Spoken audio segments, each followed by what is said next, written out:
Hello students, I am Shraddha ma'am here. In the previous lecture we studied about the economic causes of First War of Independence 1857. Today we are going to study socio-religious causes. The first cause is interference with social customs. So Indians never thought that British will interfere with their traditional customs and the religion that they were following and the customs related to the religion that they were following. So they did not welcome this very happily. So some of the reformations that introduced by the British were very beneficial to the society of India. So the reforms that they introduced are abolition of sati. I hope that you are aware about sati system. Then introduction of Widow Remarriage Act 1857 and opening of Western education to girls. Now, these were three main reformations that were brought by British in India. Next is policy of racial discrimination. The British officials were very racist towards Indians. They believed that they were superior to Indians and then treated with arrogant attitude. They also dubbed that the Muslims were cruel and unfaithful, and under that pretext they ill-treated and insulted many Indians. They always believed that they were superior to Indians and Indians were not worth of anything. Corruption in administration and oppression of poor. So the police and petty officials that were hired by British, they were corrupt, and the rich people, they will get away with their crime, and the common man had to tolerate a lot of torture, and they were looted and harassed, oppressed because they are common and poor. The judicial system enabled the rich to oppress the poor. So it was completely okay and legal to harass the poor because they are poor by the rich people. Flogging, torture, imprisonment of cultivators for their inability to pay areas of rent, land and revenue. So the money lenders and merchants, the landowners and who had peasants in their land, they used to harass the peasants if they failed to pay their rents, if they failed to pay the land revenues or the interest on the loan taken from them. They used to torture them a lot. The growing poverty made poor desperate and led them join a general uprising. Because of these reasons, all the oppression that they had to go through, all the harassment that they had to go through, common people, the poor people, the peasants in the society also joined the uprising of 1857. Apprehensions about modern innovation. Apprehensions about modern innovations.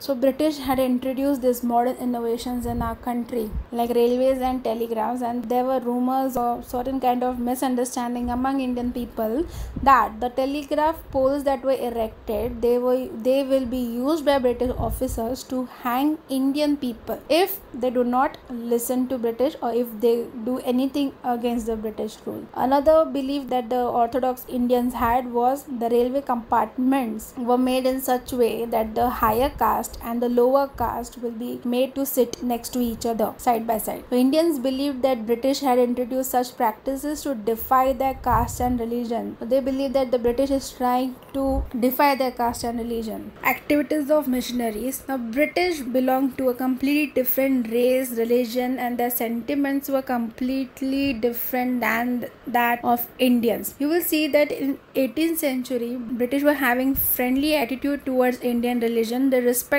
Indian religion and they were also trustees of many Hindu temples. But in 19th century the scenario was completely opposite. They began to interfere with the local religion and social customs, and they denounced idol worship and dubbed local belief as ignorance. Also introduced Christian missionaries in India. In 1812 you will see that there was increase in the activities of Christian missionaries. What would Christian missionaries do? They would set up a group of people where they will approach certain class of society where they will be teaching about Christianity. So again this was mistaken that the British was trying to change the religion of Indians by making them participate in Christian missionary. Even the introduction of Western education was believed to be a method by which British will convert the Indians to another religion. Next is fear regarding Western education. Now as I told you earlier, Western education and Christian missionaries, these two things were introduced. So the system of Western education was introduced in number of schools, like the schools which earlier taught Sanskrit. Fear regarding Western education. So the Western education was introduced in many schools, like in 1829 Bengal government established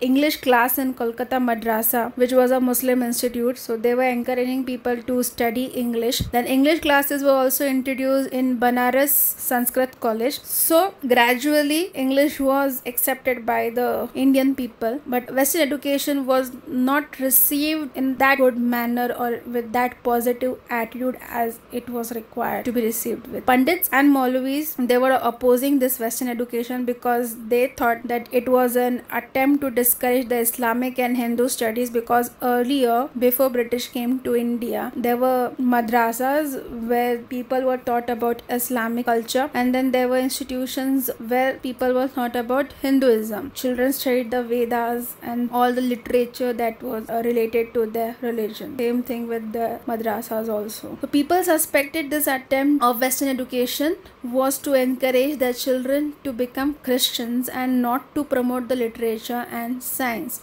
So this was misunderstood, or the Indians believed that the introduction of Western education in the country was to change the mindset or to mold children to accept Christianity. And aim of this Western education was not to introduce any literature or science, taxing religious places and law of property. So British began to charge taxes on the lands that belong to mosque and temples. Usually the lands that belong to any religious place, they are tax free. Eventually, suddenly British began to charge taxes on this property, which hurt the sentiments of Indians, and they began to believe that British is trying to undermine the religion in India. They're trying to mess with the religion in India. There were families that were dependent on these lands. They also had the same belief that the British is trying to undermine the religions in India. They're trying to interfere with the religion of India, which they were not expected to do. Then the British introduced Religious Disabilities Act of 1850, changed the Hindu law of property. Now what happened according to this act? It enabled a convert from Hinduism to other religion to inherit the property of his father. So you will have to convert your religion to other religion if you want to inherit the property of your own father. So that's all for today's lecture. We have completed with the political causes, economic causes, and socio-religious causes. The last cause that is remaining is military cause, which we'll be studying in the next lecture. Thank you.